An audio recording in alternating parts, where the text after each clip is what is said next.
I want to start with this. So it was revealed this morning that obviously you had surgery. You're not going to play in the bowl game, but you were playing with a tear in your shoulder since October. Can you shed some light on that for us? How did it happen? When did it happen? Can you take us through that, please?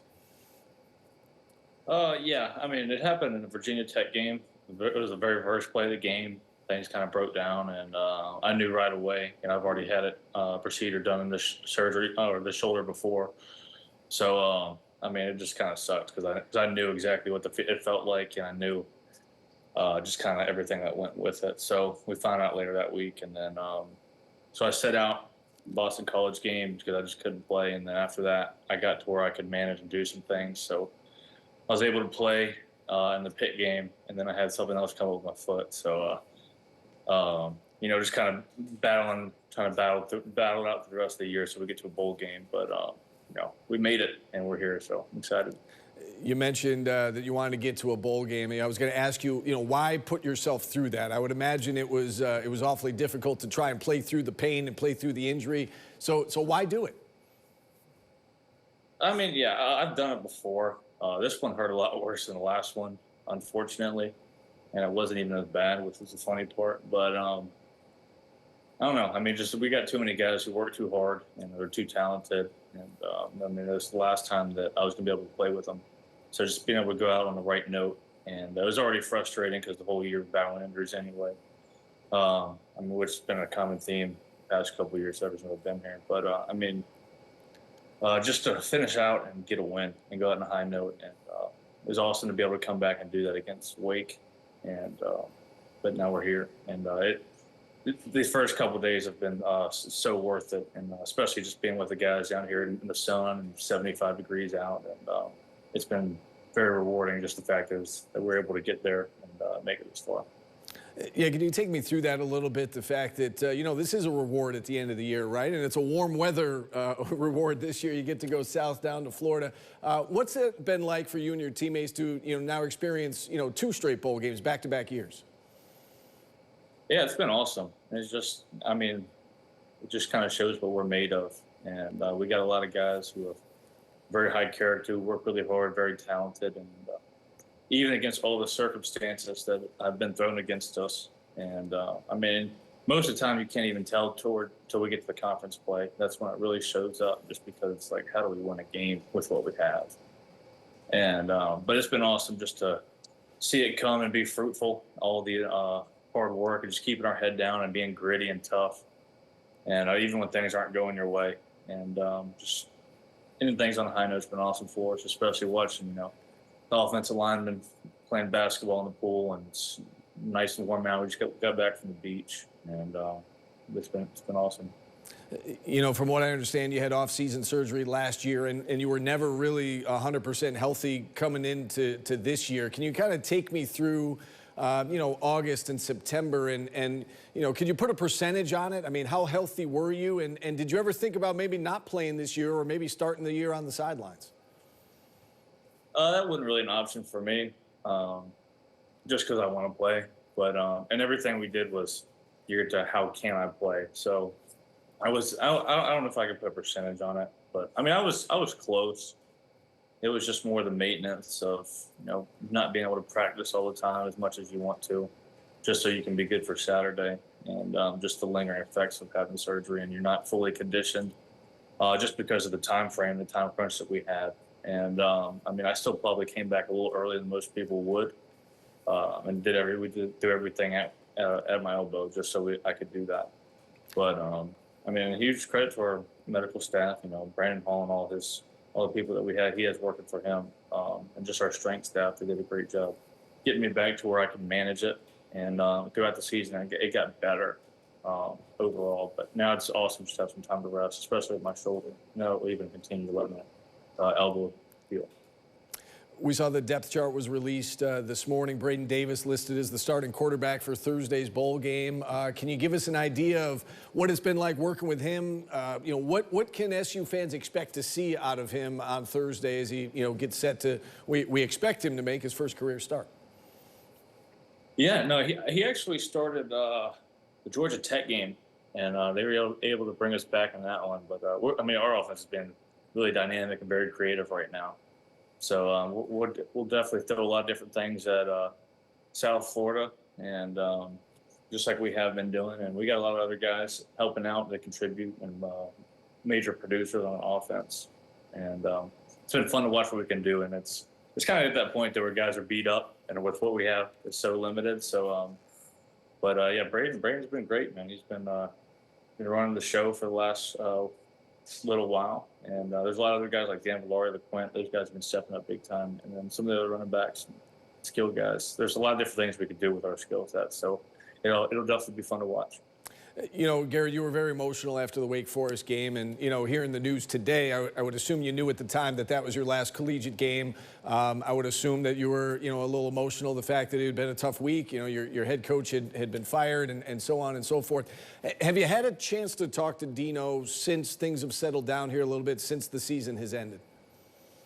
Yeah, absolutely, I have. And, you know, I definitely am going to make it a point to go see him another time before I get out of there and go work on training and all those things. But yeah, it's been it was an unbelievable opportunity, and I can't express how grateful I am just for him giving me the opportunity to come and play for him and then compete. And you know, and the thing Coach Nunn said too is nobody in that room, and we all know it, would be there without him.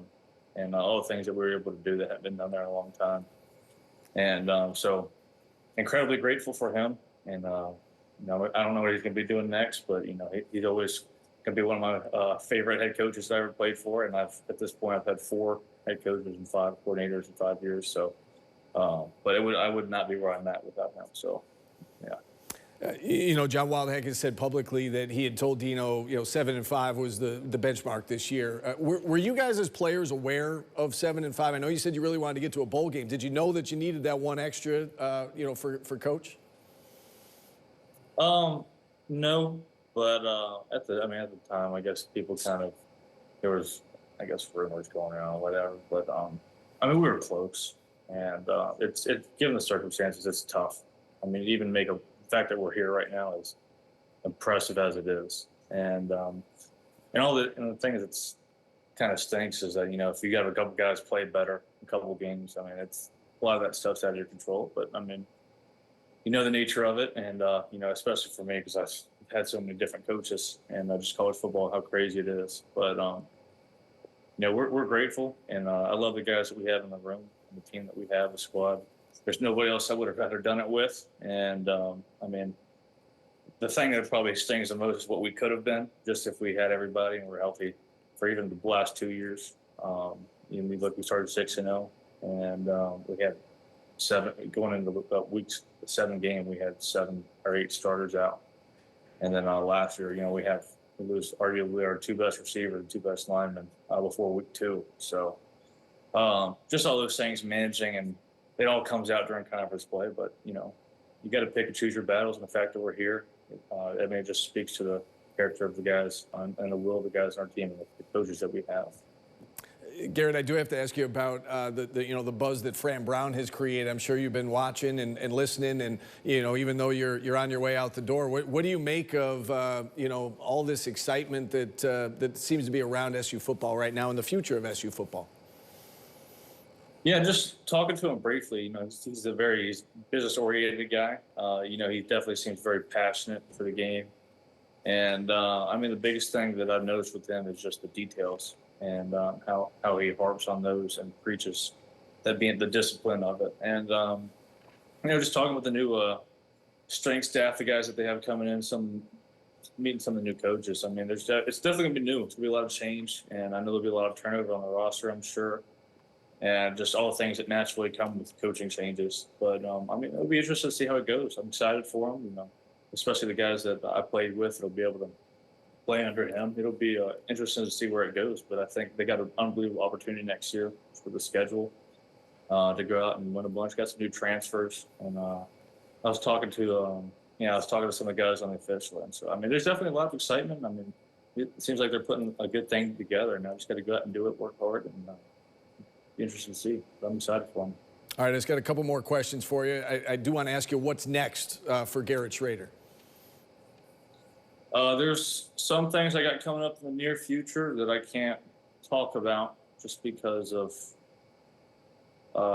timing with, but nothing big. But and then with my beautiful girlfriend, and then after that, I'll be training, and then plan on getting married in the summer, and then be working out, trying to make a NFL team, make NFL roster, and go from there. But I'm excited. I got a lot going on. You know, Tommy DeVito, who you knew awfully well, is doing very well for himself right now. Your thoughts on what he's done the last 6 weeks or so, and does that give you even more, I guess, motivation that that your NFL dream and professional football dream is well within reach? Yeah, I mean, it's awesome to see people succeed, and I mean, Tommy was always a talented quarterback, and might have just needed a little bit more pieces around him for his style of play.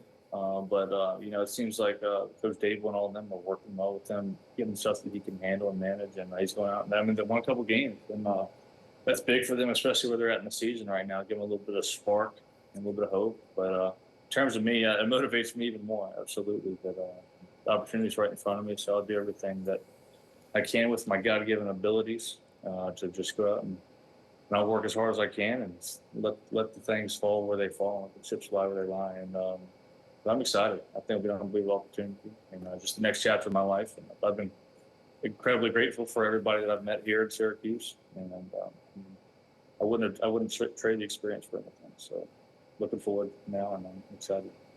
And along those lines, Garrett, my last question: do you have any message for the SU fans and the SU community as you take your talents onto the next level now?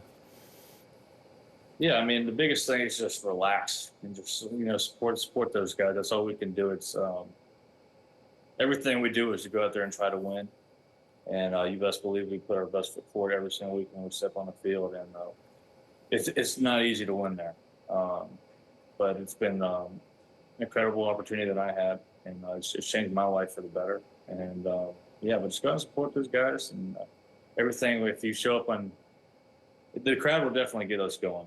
If the fans show up, no matter what, then we'll be able to go out and play. And especially when the other team's offense on the field, it really gets you going when you score. So, but that's all I really got. They've been awesome so far. But keep it up for Coach Fran Brown and his squad. All right, Garrett, you have been a class act every step of the way. Thanks so much for coming on and joining us. Best of luck professionally, best of luck personally, and all the best to you, okay?